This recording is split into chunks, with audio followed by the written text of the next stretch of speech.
Baik, terima kasih atas kesempatan yang diberikan. Yang mulia Bapak Uskup Agats, Monsinyur Aloysius Murwito FM, yang terhormat Bapak Bupati Kabupaten Asmat, Bapak Thomas E.P. Savanpo, para yang terhormat anggota DPR RI, Bapak Edo Kaise yang turut hadir, yang terhormat juga Ketua DPRD dan seluruh jajaran yang hadir, dan yang mulia Ketua Dewan Kehormatan MRP Provinsi Papua Selatan Bapak Salmon Pirap, para Forkopimda, tamu undangan, hadirin dan umat yang berbahagia. Puji syukur karena hari ini kita bisa melakukan peluncuran atau launching buku. Karena MC bilang waktu kita 5 menit, jadi saya sudah siapkan teks begitu ya. Pertama, buku ini hadir karena gagasan dari Bapak Bupati sendiri yang mengusulkan untuk bagaimana ditulis buku perjalanan Monsinyur. Sehingga berangkat dari itu saya kemudian mencoba menulis ini dalam kurang lebih 2 bulan terakhir. Dengan penuh syukur, ucapan terima kasih pertama dan terutama saya sampaikan kepada Yang Mulia Uskup Murwito yang dengan bijaksana, inspirasi pastoral dan kesederhananya telah memberi ruang, semangat dan arah bangun kelahiran buku ini. Terima kasih kepada John Ohewirin, teman berpikir saya yang membuat ruang diskusi, memberi dorongan untuk menajamkan proses kreatif buku ini. Sejak awal saya memilih 2 judul. Judul pertama adalah Saudara-saudariku yang terkasih, karena itu adalah ciri khas Bapak Uskup ketika memulai renungan, khotbah atau surat gembala. Namun dalam permenungan lanjut, saya kemudian memilih judul Relasi Kasih. Nah, dalam sajak-sajak antologi Relasi Kasih ini bukan hasil rekayasa perasaan saya, melainkan gemah dari pengalaman nyata seorang gembala yang berjalan bersama umatnya. Setiap bait dalam buku ini adalah pantulan dari sabda Monsinyur Aloysius Murwito FM, Uskup Agats. Sabda yang keluar dahulu dari ruang sunyi Fransiskan dan berbicara dengan lembut lewat altar kayu, lewat gelombang radio, lewat surat yang kirim jauh ke kampung-kampung.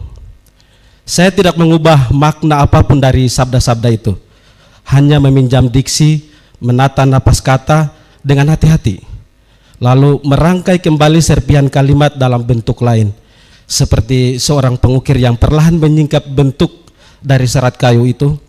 Penulis hanya membantu kata-kata menemukan bentuk barunya, agar sabda yang dahulunya hidup di telinga umat kini dapat berdiam di hati pembaca.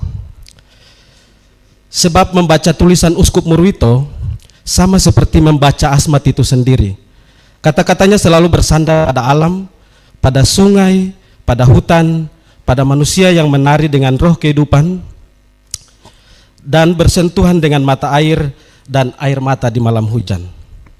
Dari situ saya belajar bahwa khotbah bisa menjadi puisi jika diucapkan dengan kasih yang tulus, bahwa refleksi bisa menjadi nyanyian jika berasal dari hati yang melihat Allah di ukiran kayu yang berbicara lebih jujur dari buku-buku. Maka untuk memahami Asmat, seseorang tidak cukup hanya membaca atau meneliti, ia harus merasakan dan mengalami sastra yang mengalir dalam kehidupan itu. Karena memang Asmat adalah sastra yang hidup. Di mana setiap lekuk pada tiang rumah, setiap gores di permukaan perahu adalah bentuk dari sastra yang berbicara tentang kehidupan, iman dan cinta. Dalam buku ini diceritakan bagaimana uskup membangun relasi dengan Allah, dengan umatnya, dengan imamnya, dengan alam yang unik namun menantang. Ada beberapa tema besar, diantaranya uskup berbicara tentang sinodalitas berjalan bersama umat.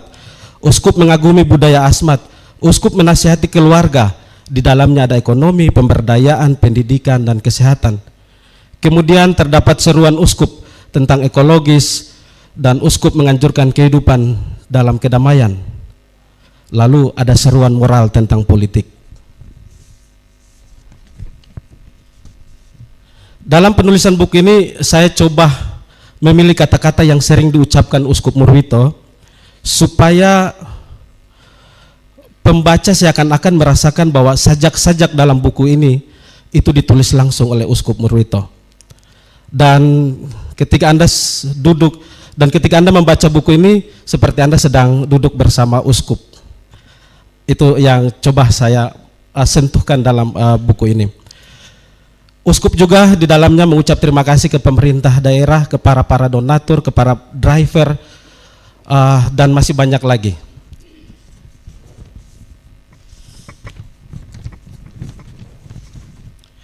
Pada akhirnya setiap halaman dalam relasi kasih kembali pada sumbernya. Tanah yang menumbuhkan hidup, umat yang menjaga harapan, dan seorang gembala yang setia berjalan bersama umat. Puisi-puisi ini hanyalah jejak kecil dari perjalanan panjang yang telah dibentuk oleh sungai, hutan, dan wajah-wajah yang ditemui uskup setiap hari dalam pelayanannya. Dari alam asmat kita belajar bahwa kesetiaan bukanlah kata, melainkan ritme yang terus berulang, seperti air yang kembali ke laut, hujan yang kembali ke bumi, dan manusia yang kembali kepada Allah. Hutan yang tidak pernah menolak angin, sungai yang tidak pernah lelah mengantar kehidupan, semua menjadi renungan bahwa pelayanan sejati adalah kesetiaan yang berjalan tanpa ingin dilihat.